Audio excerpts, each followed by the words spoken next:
À l'origine simple bleu de travail, le jean est devenu un must dans toute garde-robe qui se respecte. Cette année, 2 modèles se disputent le haut de l'affiche. Chacun leur icône, chacun leur fan. Katie Holmes ou Kate Moss, c'est le match des tendances, le flair contre le slim. Choisissez votre camp. Moi, c'est déjà fait.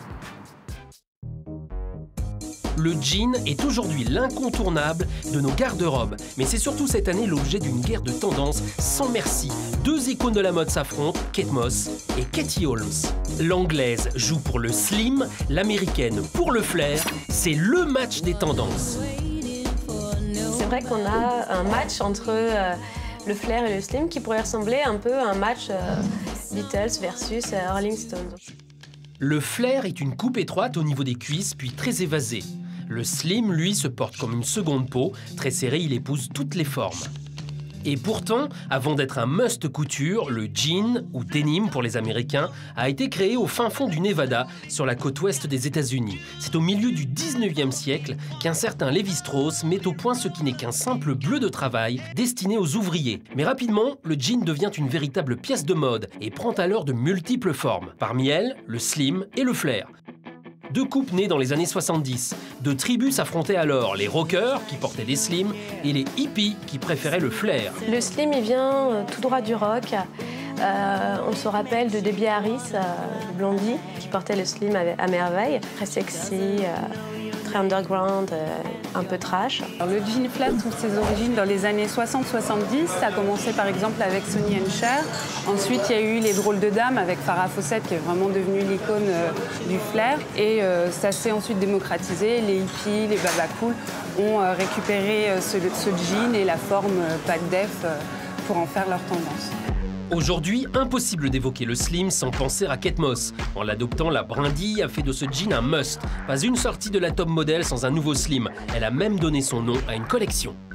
Kate Moss, c'est vraiment une femme qui a le pouvoir de lancer des tendances. Vraiment l'égérie du slim par excellence parce que c'est la top la plus rock qu'on ait jamais connue. Il y a un truc qui se dégage dès qu'elle porte quelque chose, parce qu'elle a un charisme aussi incroyable.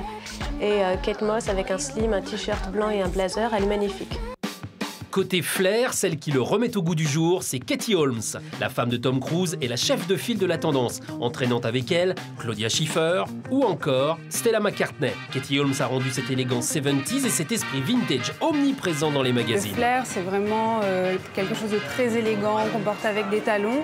Et ça, c'est plus Katie Holmes qui a montré la voie. C'est vrai que le jean flair lui va parfaitement, parce qu'elle est assez grande, parce qu'elle est mince, mais qu'elle a quand même des formes, et qu'elle a toujours cette élégance très discrète. Et le jean flair est assez bien pour ça. Et comme toujours, les stars dictent la mode. Ces 2 jeans sont aujourd'hui des best-sellers. Alors, Kate Moss ou Katie Holmes, slim ou flair? Les filles, comme les garçons, choisissent leur camp. Le slim.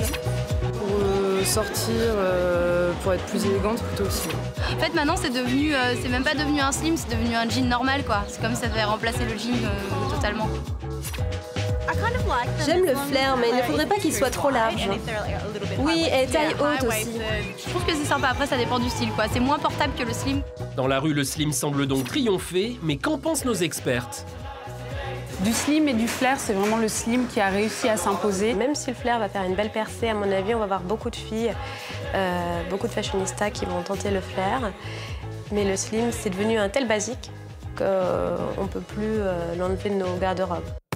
Et comme sur Tendance Haut, on veut toujours vous donner une longueur d'avance sur la mode, sachez que le hit de la saison à venir sera le slim, oui, mais le slim coloré. Oubliez le basique bleu marine, osez le rouge flashy, le rose ou encore le jaune. Kate Moss le fait, alors pourquoi pas vous?